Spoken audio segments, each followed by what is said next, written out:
We win, guys. Hello, guys. This is James, the Christian take, Citizenship, Law and Order episode. It is my favorite episode. I hate the title because it's called The Great Satan. So I call it Citizenship, but if you lift up the points outside the things dealing with terrorism and stuff like that, what really impacted me and makes it my favorite episode of all time, 400 plus episodes, 20 seasons, is it talks about citizenship. And it dawned on me that when this person who became a citizen was talking about citizenship, he said to Bernard, which is played by Anthony Anderson. He is awesome. He's a real funny, hilarious person. But anyways, he said that his character took it for granted because he was born in the United States of America. And when I saw throughout the whole story, which was really, really, really sad if you saw the ending, but the naturalization oath of allegiance to the United States of America, I know that in the Catholic Church and in most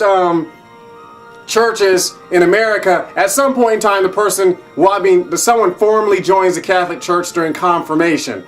And inside of Christianity in general, you can get saved by Romans 10:9 through 10, and but you formally join your church as a member. You go through the membership class and stuff like that. We don't do this in the United States of America. Now, I'm not suggesting, it might be a good idea, but I'm not suggesting that we create a law that at the age of 18 that everyone should at least consider standing before a judge when they're 18 and make this oath of allegiance to the United States of America, because it's really, really serious. And I discovered that we just don't know. People who are born in America just don't seem to know. Maybe we studied this. I went to Indian River High School in New York. They probably taught us this.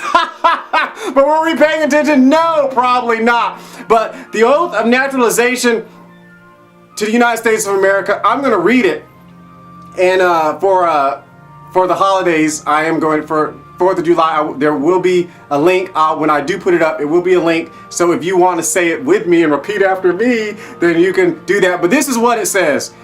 I hereby declare on oath that I absolutely and entirely renounce and abjure all allegiance and fidelity to any foreign prince, potentate, state, or sovereignty of whom I have heretofore been a subject or citizen.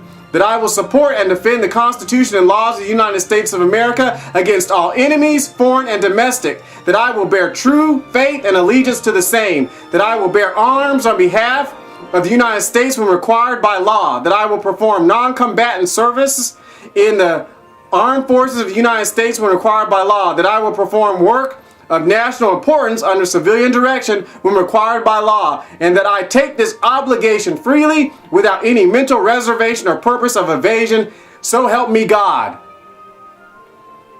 I never said those words before today.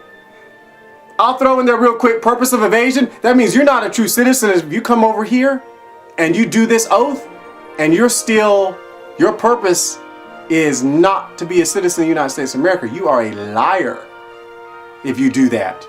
So you're not really a real citizen. I noticed it said purpose of evasion, which means you don't become one just to you don't do this oath. It says without any mental reservation or purpose of evasion, which means you don't have a thought in your mind that you really behind the scenes, you already know what I'm talking about.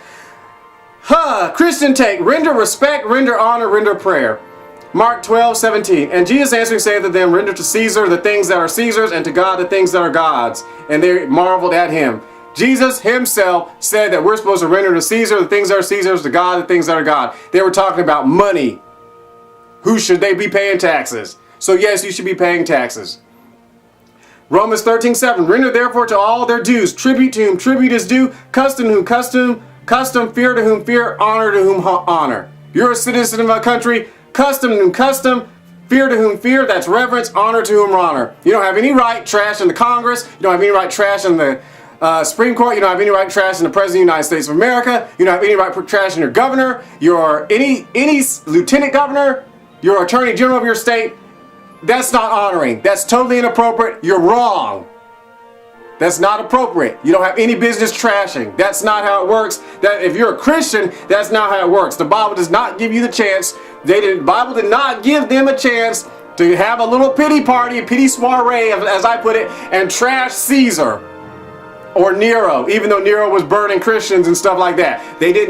God did not give them the answer, the right to do that. He said, render respect, render honor, render prayer. And this is why, this is what changed. I believe it was the Edict of Milan. This is what changed. This is why they weren't supposed to sit there and whine about Nero.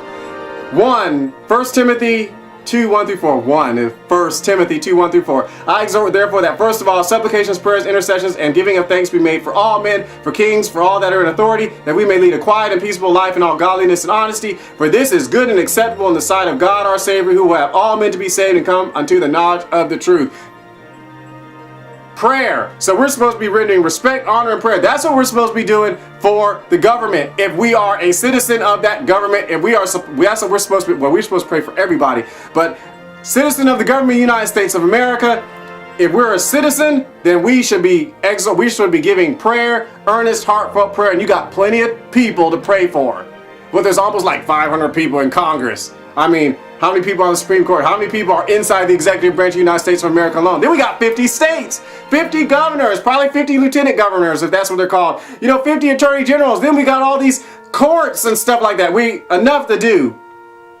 But I just want to encourage you that this thing about being a citizen is really, really serious. It's not a joke. It's not something, that's enough. You get the point. I love you. Link below to the official website of the United States government about this, and it breaks down what this oath actually means. But we thank God for the United States of America, and so I will also put a link down to if you want to join me in repeating the oath for Independence Day 2017, or whenever you get this, because stuff stays on Google forever until Jesus comes back or Google servers get taken care of. But anyways, we love you, rejoice, be blessed, in the name of the living Lord King Jesus Christ, live, move, be, like, comment, and subscribe. I love you, bye!